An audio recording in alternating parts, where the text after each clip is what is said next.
Okay, so next up is a pretty tricky challenge. I played this one through and beaten it a few times, but I was lucky and drew equipment that I otherwise might not have drawn, and I didn't want to show you that version because it's unreliable, it can't be repeated. I wanted to show you a way that will always work, 100%. So the first thing I want to do, so okay, just to set it up, so there's 31 life on my opponent's side. He also has two 1/1 goblins. So you'd think I'd need to do either destroy both of them or get some trample for 33 damage. You don't exactly, it's not exactly right. So what you want to do first is play your Pure Steel Paladin. Not only will he draw you a card every time you play an equipment, getting you a land at one point that you'll desperately need, but he also makes equipment cost 0. So the next goes the Stoneforge Mystic, one of the most broken cards in Magic. So yes, I'm going to get me the Loxodon Warhammer because he gives me trample. So next up, I'm going to use the this giant here to fetch an equipment card from my library. What I'm going to get is the Sword of Vengeance because it has trample and haste.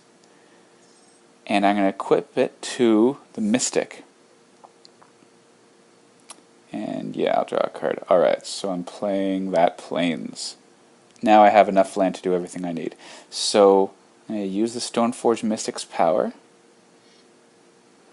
And out is going to go this amazing 6/6 armor. Yeah. So I don't actually need to draw any cards. I'm not going to use the gauntlets. The gauntlets are a trap. They seem like, oh man, you pile on all these gauntlets and you'll do so well. No, not necessary. So I'm going to play the Kite Shield. Alright. And to show you I don't need to draw any cards, I'm going to say no from now on. Next goes out the Loxodon Warhammer.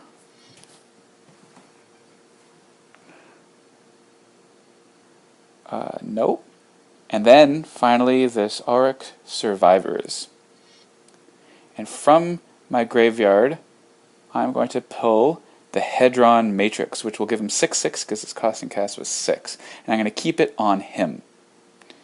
Yes. Play it on him. And again, I'm going to say no, just because I really don't need them. So for the 0 cost, I'm going to play the sword that gives haste to him, and everything else. So I don't actually need the Kite Shield.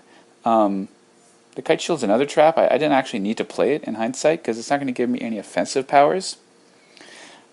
So you'll see he's 17 power now, and he has 15. So the Jor Kadeen the Prevailer, he gives all creatures 3/0 as long as there's 3 or more artifacts, which obviously there are. And the Argentum Armor, when I attack, I get to destroy target permanent. So one of these goblins is going to go away. So again, although I played it, you don't need Kite Shield. Really, the only reason you would need to play it in this challenge is if you haven't, for some reason, drawn a land. If every artifact you'd played, you had just drawn more equipment, then yeah, you could play this just in hopes of drawing a land. Otherwise, you don't need it. So now I'm going to attack with my 2 creatures. And as I just mentioned, I'm taking out one of the goblins. So he can only block one of these guys now, but it doesn't really matter because they have trample, and I'm going to be able to do just enough damage. There's 15 and 16.